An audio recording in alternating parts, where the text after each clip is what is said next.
Buenos días, mi nombre es Ingrid García, soy estudiante de la Escuela de Administración Pública, estoy viendo la materia Economía de lo Público y para el día de hoy les voy a presentar mi trabajo final, en el cual hemos manejado 6 conceptos. Entre esos conceptos están los bienes públicos. Ese concepto lo manejé desde cuanto a la economía, que son aquellos los bienes públicos son aquellos cuyo disfrute por parte de un individuo adicional cuesta poco o nada, y además el costo de impedir que alguien se beneficie de él son muy elevados.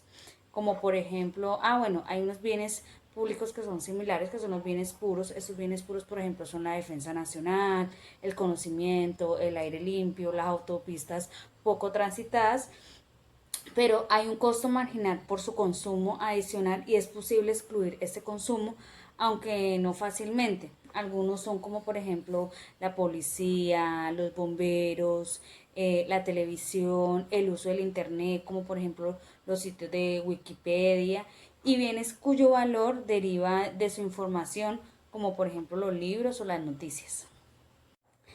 El segundo concepto que trabajé en ese trabajo son los impuestos. ¿Qué son los impuestos? Los impuestos pues son todos los tributos que uno paga al Estado para suplir los gastos públicos. Esos impuestos, ¿quién lo cancelan? Lo cancelan las personas, tanto las personas naturales como las personas jurídicas. Aunque no todas las personas pagamos los mismos impuestos. Hay unas personas que pagan más. Todo depende de la riqueza de la persona. Dentro de estos impuestos encontramos varios impuestos, como son los nacionales, los departamentales, los municipales y los locales. Los impuestos nacionales, ¿cuáles son? Los impuestos nacionales son esos impuestos que emite el Poder Ejecutivo y que son sometidos a consideraciones del Congreso Nacional, como por ejemplo el IVA, la renta, el impuesto al timbre nacional. Esos son los impuestos nacionales. En los impuestos departamentales, esos impuestos son los que emite el departamento. Son impuestos que, como por ejemplo, el impuesto al registro, el impuesto a la sobretasa de la gasolina, el impuesto de los vehículos. Esos impuestos los emite el departamento. También encontramos los impuestos municipales, que son los que son fijados por el municipio. Entre estos impuestos encontramos, por ejemplo, el industria y comercio, el impuesto predial. Son impuestos que emite el municipio, el impuesto a las áreas de los espectáculos. Todos estos son impuestos que son emitidos directamente por el municipio.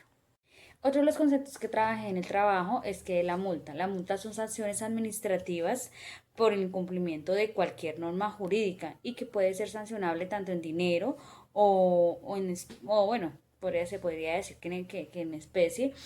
¿Y cuando se hace esa sanción? Cuando una persona incumple alguna ley, bueno, puede ser persona o puede ser empresa, quienes incumplan la ley o la normativa. ¿Cuál es la finalidad de estas multas? La finalidad es ese castigo de quien lo cometió el delito o cometió la falta, quien falló a la normativa, ¿sí? De una función ejemplificadora para que otros no cometan los mismos, no entren en las mismas faltas. Otro de los conceptos trabajados es la intervención en función del interés público. La intervención regulatoria se justifica en la función del interés público. Son intereses que varían dependiendo del tiempo, dependiendo del lugar y dependiendo de los valores sociales.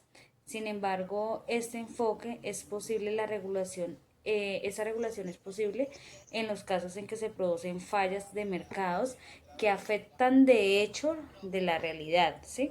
En la regulación en un segundo mejor, es decir, por ejemplo, esa regulación, por ejemplo, las tasas de retorno, las tasas de beneficio, los precios techo, los precios máximos y la participación en beneficios. Esta es la regulación. Bueno, aquí con este último termino ya pues los conceptos del trabajo. Espero haberme dado a entender y nada, gracias. Bye bye.